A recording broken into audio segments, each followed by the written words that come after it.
Ugandans are yet to recover from the shock of last Tuesday's double explosions, which rocked the country's capital, Kampala, claiming 6 lives.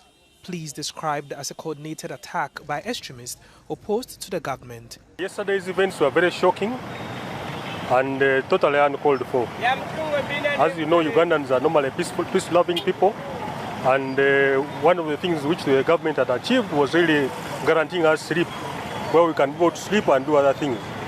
Now, when those people interrupt our activities, it causes a lot of, one, psychological shock, and then 2, economic disruption, because we cannot do our economic activities while we are living under threat of terrorism and unsure of our next security. It is terrible, especially when it starts happening in the areas where the concentration of the people is. Then that is really, the government had to do a lot to ensure that people are protected. Police reports say 3 suicide bombers also died in the blast. Security analyst Grace Machiko believes the country could be headed for tougher times as the terrorists are changing faces and tactics. We're seeing a pattern of homegrown suicide bombers who are known by the local communities, who have got families within, carrying out these acts. And these are, in the age group, it's almost like running around there, the youth, so it's a big concern that actually now, for the first time, Uganda has got a much bigger threat than ever before. 24 hours after the incident, economic activities were returning to normal, but areas close to the Parliament House remained under strict scrutiny as forensic experts combed for clues and evidence. There is an upsurge of the violation of the right of the girl child, and the 3rd Girl Child Summit held in Niger couldn't have come at a better timing for the fight against child marriage. A 2014 report by UNICEF on ending child marriage shows that 4 in 10 girls in sub-Saharan Africa got married before 18. Further to that, a 2021 report by the Government and Population Council on the impact of COVID-19 on adolescents indicated about 100,000 girls of 15 to 19 years of age got married in 2020 when schools were closed. Niger is cited as a champion country in terms of child marriages.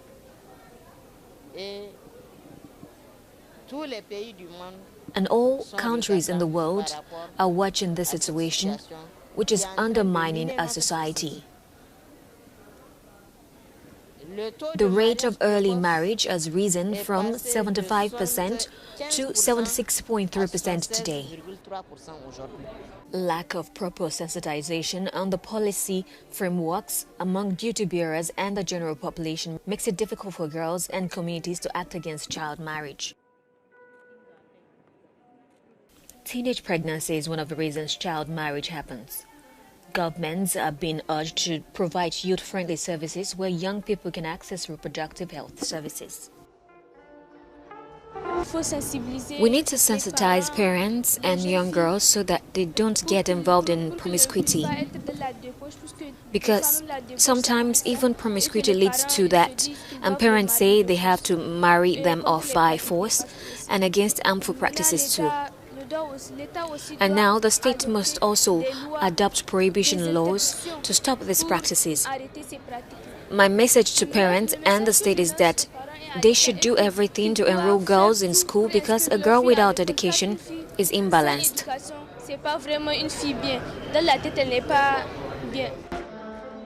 More countries have developed laws that criminalize child marriage. In Kenya, such laws include the Children's Act 2001 and the Marriage Act 2014.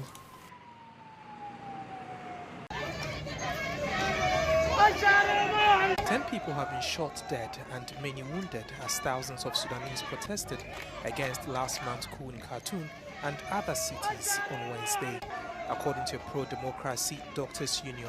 In the northern suburbs of the capital alone, 7 people were shot dead by the security forces, which aimed at the head, the neck, or the torso.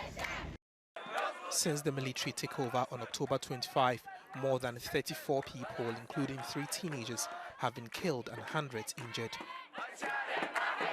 By midday on Wednesday, the new military government cut off all telephone communications, while the internet has been inaccessible in the country since the start of the coup. This affected mobilization, which eventually affected the turnout for the protest. On October 25, General Abdel Fattah al-Burhan reshuffled the deck in a transition that had been shaky for months. He removed all civilians from power and put an end to the Sacred Union formed in 2019 by civilians and the military.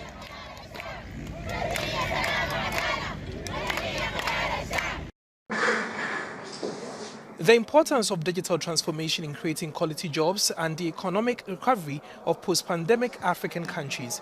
This is the main focus of the report, Development Dynamics in Africa 2021, the result of a partnership between the African Union and the OECD Development Center, whose Portuguese edition, funded by the Camus Institute, was presented this Wednesday in Lisbon. The report being launched today in its Portuguese version tells us that the digital sector is boosting in Africa and that dynamic means an opportunity for government to help start a new growth cycle after the COVID-19 crisis. The pandemic has boosted demand for digital solutions in Africa, but it has also accentuated inequalities, as stressed by the director of OECD Development Center. Boosting the digital transformation of Africa by making people look for remote solutions in times of lockdown.